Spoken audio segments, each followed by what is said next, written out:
Man, oh man, what an emotional weekend in tennis. The Rome Open is going on right now, and it's been pretty sad, not gonna lie. Nadal says his goodbye to Rome potentially. We'll touch on the possibility of him playing next year at the end, but he loses to Hurricanes. He looks outmatched, he looks outpowered. I saw a comment online that said all the visual stuff of Nadal is still there, like all his, you know, his grunts are still there. He's still doing his routines with his pre-serve routine. He's still warming up the same. He's still doing his little hop before the games. He's doing his superstitious stuff with the water bottles. Everything's there. Everything just looks like Nadal's there. But then when the rally starts, when the match gets physical, it's not the same Nadal. And man, I gotta admit, it's true, man. It's true. Like there's some glimpses, there's some little rallies where he looks like, okay, this is the Nadal of old, or like part of him is still there.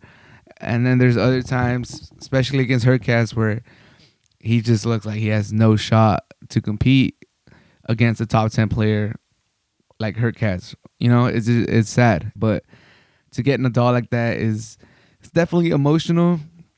Now, he has been saying that, he's been kind of holding some stuff back in Barcelona, in Madrid, and that going into Rome, like this was it. Like if he had anything to give, he was going to have to leave it all out in Rome to prepare for Roland Garros, which is kind of sad because, he didn't. If this was his last warm up for Roland Garros, and if this was him leaving it all out there to get into rhythm for Roland Garros, then it's gonna be a rough showing at Roland Garros. And he's saying that he's still deciding if he's gonna play.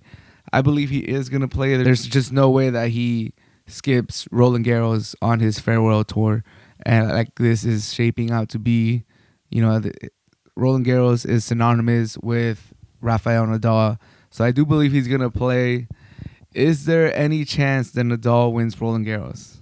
I mean, if we're talking about miracles, the miracle in Melbourne coming down from 0-2 sets against Medvedev, who had just, freaking beaten Djokovic at the US Open, who's a hard court specialist. Nadal, who had been coming back from an injury, for him to do that was one of the miracles in tennis. So if he's able to replicate something similar 2 years after in Roland Garros, it would be insane. Is it likely? Hell no. I mean, from what I've seen in the lead up in Barcelona, in Madrid, in Rome, it's looking bleak. And I mean, no one wants to count out Nadal because it's, he basically built Roland Garros. He has a statue there already as a player. To have a statue at a Grand Slam while you're still playing is insane. But I give it a less than 15% chance that he wins Roland Garros. And 13% of the chance I give him is, or maybe all 14% of the chance I give him is the 14 titles that he has there. Maybe less than 20. Because there's been like tiny glimpses in this lead up. So I'll give him 1% for every Grand Slam that he has. So he has 14% chance. And then I'll give him maybe like 2 or 3% for what I've seen coming like from what I've seen him in the lead up to Roland Garros. And then I'll give him another 2% because the field is hurt and because Djokovic might have a concussion that we'll talk about in a little bit. So, I'm actually giving him a lot of chances. Now, if you go into any Grand Slam and you have like a 20% chance of winning, that's actually pretty good against the field. But like that's probably what, if we're being serious, the only reason Nadal has a slight chance of winning Roland Garros, even though most people would say no and that he's going to get squashed in the first or second round, it's going to be kind of sad and there'll be a whole ceremony, is that you can never count out that all these tennis players are human, and playing Nadal and Roland Garros in center court, that in of itself, it's a whole monster that you got to fight against. Yeah, playing against him in Rome and Madrid and Barcelona could feel similar, but he has 10 titles in Rome. He has, I think, 4 in Madrid. I don't know how many he has in Barcelona, probably around 8 or 10.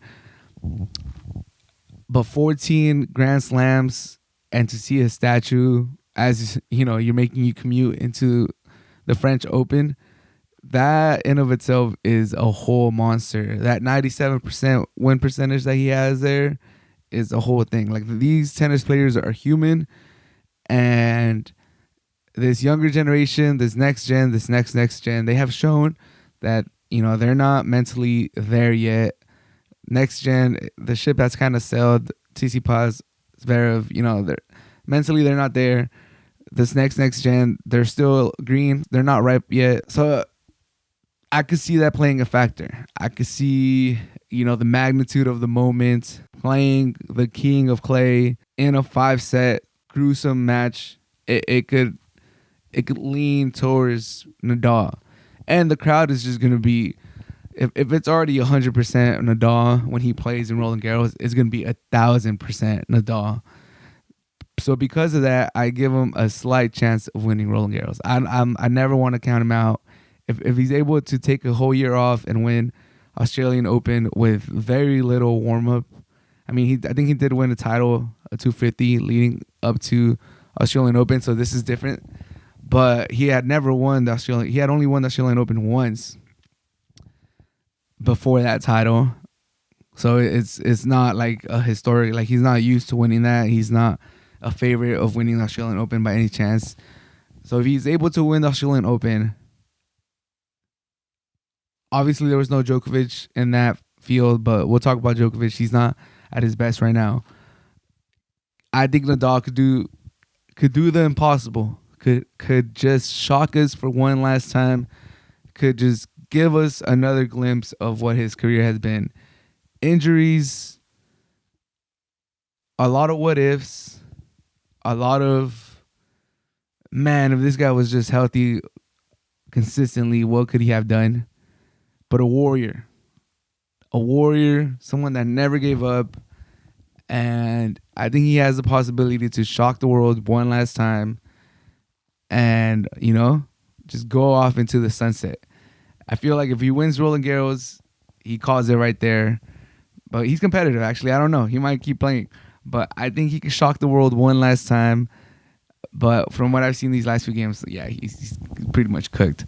But there's a part of me, when we look at life, we think about it like this stuff only happens in the movies. This is real life. This doesn't happen. But time and time again, sports is like movies. The unpredictable, the crazy things happen. The things that you're like, wow, this should only be happening in a movie script. Leicester winning the Premier League, Greece winning the Euros, you know, other unfathomable things that have happened in sports happen. So this is the perfect storm. This is the perfect, you know, script for Nadal to just give us another magical moment. And obviously, as a Nadal fan, I'm pretty much rooting for that, hoping for that, and I'll be watching. But back to Rome, what an incredible scene that was. Like, man, are we ever going to have a player as big as Nadal? Like, ever? Probably not. Like, the scenes that the Italians and any tennis fans that showed up to the Rome Open, the Italian Open, it was just magnificent. It was the whole country of Italy and anyone that showed up just showing their respects to Nadal and giving him a beautiful moment. On TV, it was beautiful. I can't even imagine how it felt being there. And we're truly on the last few pages of this beautiful book of Nadal's career, and we better enjoy it. I know I've been enjoying it.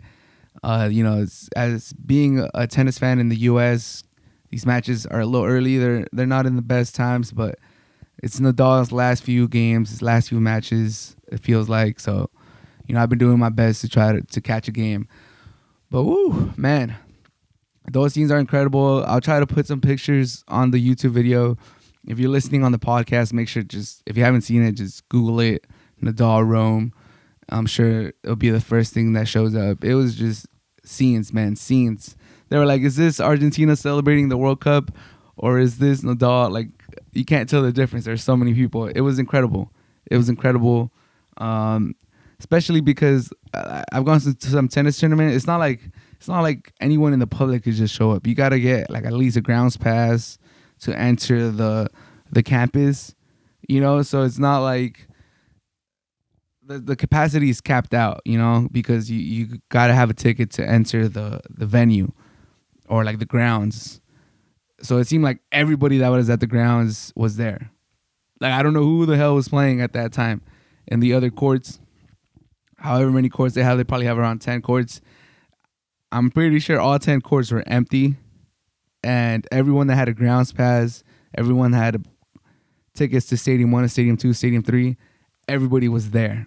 So it's just the allure that Nadal has is incredible. And I've been rambling for a minute, but man, shout out Nadal, tennis idol, tennis icon. I hope he wins Roland Garros. But he did say 98% chance in his press conference, which means there's a 2% chance he plays next year, which means that, his competitive juices are still flowing. And I'm pretty sure in the back of his head, he's like, man, I hope this is not my last time. I hope my body gives me maybe another year of just, a spotty schedule. Maybe this is his last year trying to do the full schedule. Maybe he's able to just pick and choose a couple tournaments, a couple Masters 1000s to play every year. Maybe play Roland Garros for the next 2 years and don't play any of the other slams. Something like that. Keep a light schedule. Do a Nick Kyrgios. If Nick Kyrgios could skip the clay season every year, why can't Nadal just skip, the hard court and the grass swing every year and just play the clay? Why not? Why not?